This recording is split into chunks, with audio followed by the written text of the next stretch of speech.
In the year 2000, which I remember very well because I was 20 years old, the companies you're seeing on screen now were the biggest companies in the world at the time. 26 years later, only one of them is still on that list. Just one, Microsoft. And I want you to look at those other 9 companies properly, because the thing that people think is that those companies were silly bets or bad companies.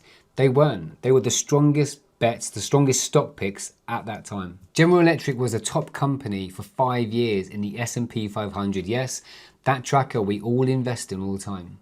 Exxon was the oil major, and Pfizer and Merck, they were the drug and pharmaceutical giants. Citigroup was the bank, and Walmart was the biggest retailer on the planet, and I think it still is today. And Intel, they made the chip inside of pretty much every computer that was ever sold. This was the list that cautious and sensible investors bought, that beginners bought. Hell, even hedge fund managers and institutions bought it because it was such a safe bet. If you'd have walked into 2000 with a beginner's portfolio, done your homework, done your research, looked at the fund sheets, these are the companies you would have picked. The main reason you picked those companies is because they had already done the thing that they needed to do. They had already matured, they were already high performing stocks. The main thing that you would have picked them for had already happened. That's the whole video really, telling you that these companies had done the thing they needed to do. You've just woken up in the year 2000, you've picked the most profitable companies, you've done your homework. These are the most obvious companies you can find. And the thing is, by the time you'd already added these stocks to your portfolio, you'd already missed the good bit. The good bit had already happened. That's the whole video. But the rest of the video is me explaining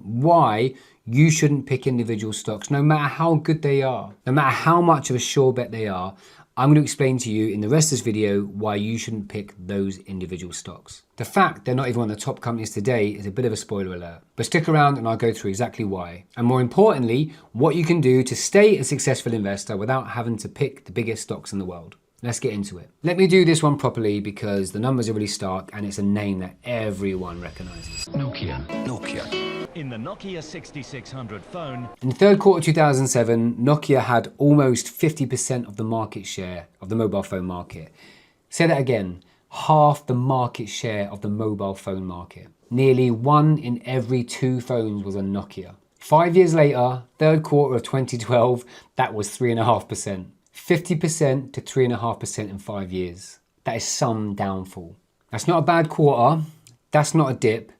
That is a drop from almost 50% to 3.5% in a market that was growing all the time. And the thing is, the thing that should really bother you as an investor is that buying Nokia at the time was not reckless. It was one of those sure bets. Buying Nokia is exactly what beginners do. It's exactly what I tell people to do. Buy what you know, buy the market leader, buy the product that's in your hand. Even your mum had a Nokia and you could probably use it. It's the least I can say about the new phones anyway. The evidence was all there, it was all real, but the only problem is for most investors, all the evidence was kind of pointing backwards, right? It had already done its thing. So why does everyone do this? Why, including me, including you, why does everyone do this? Why are we all buying shares in these mammoth, behemoth companies that just aren't here anymore? Because I've done it, I do it all the time, but I'm going to come back to that in a bit. The thing is, you only ever see the past when it comes to investments. The way you actually find stocks, if you're picking individual stocks, is you do your research, you put your criteria in, and it'll pull back a list of the best performing stocks, the ones that have done unbelievably well, which is normal.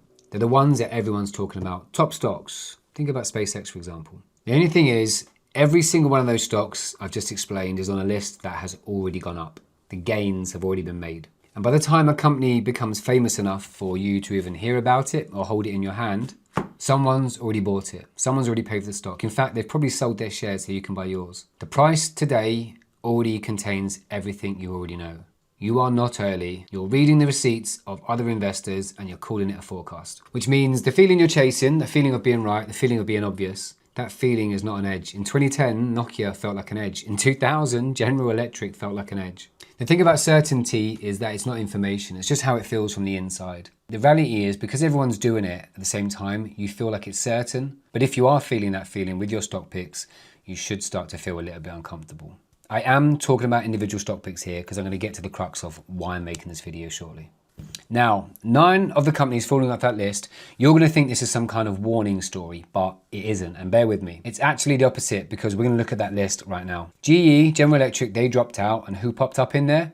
Nvidia, which in 2000, Nvidia was a company making graphics cards for computers. Nobody had to spot that. Nobody had to make a call. Nobody had to pick the next big stock. No one had to be brave. No one had to be right on a Wednesday morning in 2000. The list did it on its own. That's what a market index does.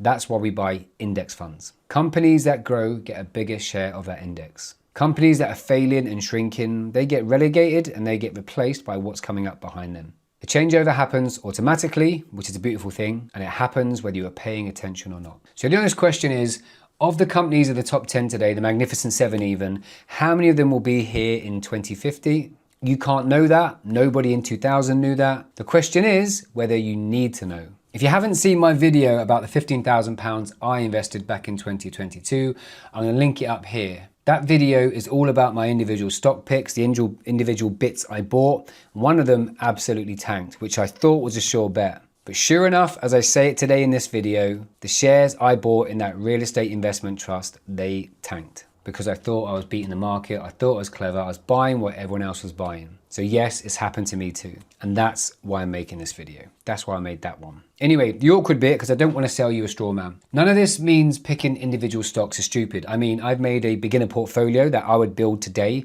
in 2026. And in that portfolio, linked up here, are some individual stocks. But the important bit is they're not a great big part of that portfolio. They're just a small bit, because buying individual stocks isn't stupid. It just needs to be limited. Some people can do it very well, but if you're watching YouTube videos about how to pick stocks and invest in, the reality is, and the probabilities are, that you or I ain't gonna pick those stocks. There's no magic formula. You need to be in the trenches every day doing your 10,000 hours if you're gonna become a stock picker.